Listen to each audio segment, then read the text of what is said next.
இன்றைக்கி நம்ம பார்க்க போகிற ரெசிபி கம்பும் பாசிப்பயிரும் வச்சு ஒரு ரெசிபி தான் பார்க்க போகிறோம். ரொம்ப ரொம்ப ஈஸியாகவும் ரொம்ப சுவையாகவும் இருக்கும். ரொம்ப ஹெல்த்தியானதும் கூட. ஒரு தடவை இந்த மாதிரி கம்பில் செஞ்சு கொடுத்து பாருங்கள். கொஞ்சம் கூட மிச்சம் வைக்காமல் சாப்பிடுவாங்க.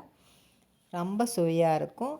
பெரியவங்கலேருந்து குழந்தைங்க வரைக்கும் ரொம்ப விரும்பி சாப்பிடுவாங்க. கம்பே பிடிக்காது அப்படின்னு சொல்கிறவங்க கூட கேட்டு வாங்கி சாப்பிடுவாங்க. அந்தளவுக்கு ரொம்ப சுவையாக இருக்கும். இது இப்போ எப்படி செய்கிறதுன்னு நம்ம பார்க்கலாம். இதுக்கு நான் 1 டம்ளர் கம்பு எடுத்திருக்கேன். அதை 5 மணி நேரம் ஊற வச்சு ஒரு 2-3 டைம் நல்லா கழுவி எடுத்து வச்சுருக்கேன். நீங்கள் நைட்டை கூட கம்பை நல்லா ஊற வச்சு காலையில் செஞ்சுக்கலாம். இப்போ இதை மிக்ஸி ஜாரில் சேர்த்துக்கலாம். மிக்ஸி ஜாரில் சேர்த்து நல்லா அரைச்சிட்டு வந்துடலாம்.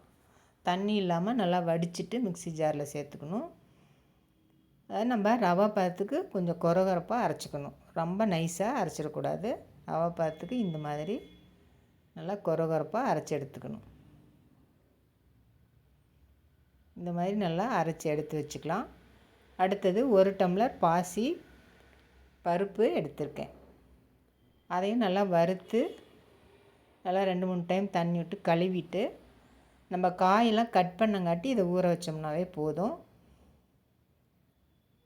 நல்லா ஊற வச்சுக்கலாம். கழுவிட்டு ஊற வச்சிடலாம். இப்போ நம்ம அடுத்தது ஸ்டவ்வில் ஒரு குக்கர் வச்சுக்கலாம். அதில் 2 டேபிள் ஸ்பூன் எண்ணெய் சேர்த்துக்கலாம். 2 ஏலக்காய், 4 கிராம்பு, ஒரு பிரியாணி இலை சேர்த்து பொரிஞ்சு வந்தோடனையும் ஒரு பெரிய வெங்காயம் கட் பண்ணி சேர்த்துக்கலாம். பச்சை மிளகாய் 2 சேர்த்துக்கலாம். அடுத்து ஒரு கொத்து கருவேப்பிலை சேர்த்துக்கலாம். சேர்த்து எல்லாமே வதக்கிக்கலாம். வெங்காயம் ஓரளவுக்கு நல்லா வதங்கி வரணும்.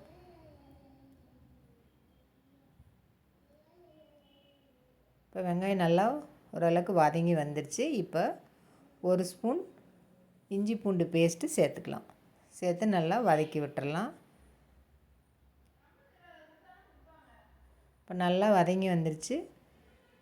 இப்போ கேரட்டு ஒரு பெரிய சைஸு கேரட்டு கட் பண்ணி சேர்த்துருக்கேன். பீன்ஸு, பச்சை பட்டாணி எல்லாமே சேர்த்து நல்லா வதக்கி விட்டுறலாம்.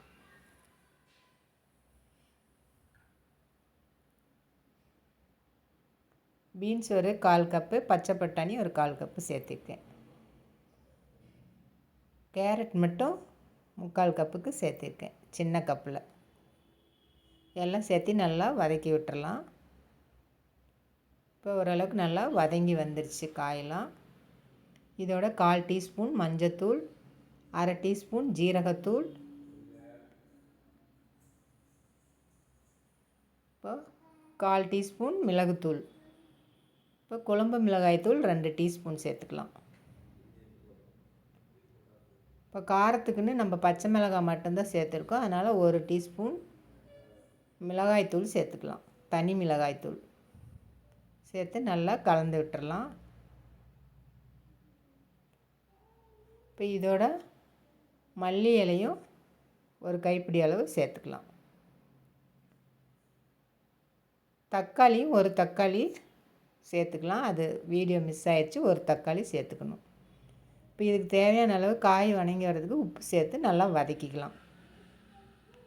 இப்போ நல்லா வதங்கி வந்துருச்சு. இப்போ தண்ணி சேர்த்துக்கலாம். நம்ம தண்ணி வந்து 1 டம்ளருக்கு 4 டம்ளர் தண்ணி சேர்த்தணும். நான் இப்போ காட்டின டம்ளர்லேயே 1 டம்ளர் கம்பு, 1 டம்ளர் பாசி பருப்பு எடுத்திருக்கேன். இதுக்கு 8 டம்ளர் தண்ணி சேர்த்திருக்கேன்.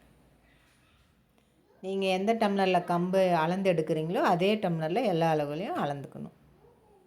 இப்போ தண்ணி சேர்த்து நல்லா கலந்து விட்டுக்கலாம். இப்போ நம்ம இதுக்கு தேவையான அளவு உப்பு சேர்த்துக்கலாம். முன்னையே உப்பு கொஞ்சம் சேர்த்துருக்கோம். இப்போ உப்பு பார்த்து சேர்த்துக்கலாம்.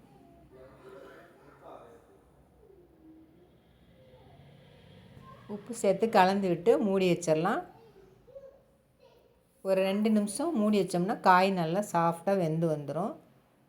பாருங்கள், நல்லா கொதித்து நல்லா காய் வெந்து வந்துருச்சு.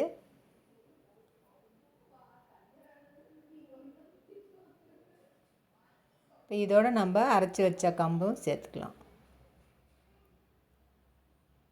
ஊற வச்ச பாசிப்பருப்பும் தண்ணியெலாம் வடிச்சிட்டு சேர்த்துக்கலாம். எல்லாம் சேர்த்து நல்லா கலந்து விட்டுறலாம். இப்போ உப்பு பார்த்து இப்போவே நம்ம சேர்த்துக்கணும் கரெக்டாக. இப்போ உப்பு பத்தலை, அதனால் கொஞ்சமாக உப்பு சேர்த்துக்கலாம். இப்போ இதோட கரம் மசாலா ஒரு 1/4 டீஸ்பூன் அளவுக்கு சேர்த்துக்கலாம். எல்லாம் சேர்த்து நல்லா கலந்து விட்டுறலாம். கலந்து விட்டு குக்கர் மூடி போட்டுடலாம். குக்கர் மூடி போட்டு விசில் வச்சிடலாம். 3 விசில் வந்தோடனே நம்ம இதை எடுத்துக்கலாம். இப்போ 3 விசில் வந்து ப்ரெஷர் இறங்கிடுச்சு. இப்போ நம்ம எடுத்துக்கலாம். பாருங்கள், நல்லா கரெக்டான பதத்தில் இருக்குது.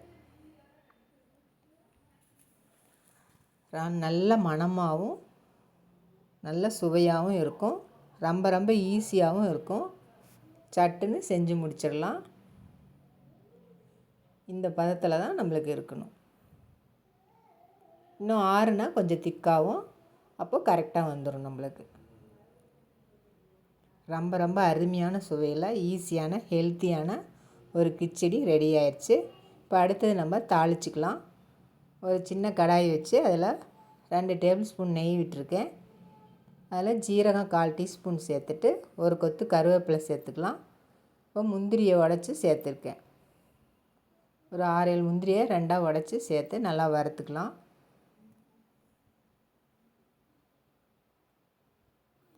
இப்போ நல்லா வறுபட்டு வந்துடுச்சு. நம்ம கிச்சடியில் சேர்த்துக்கலாம்.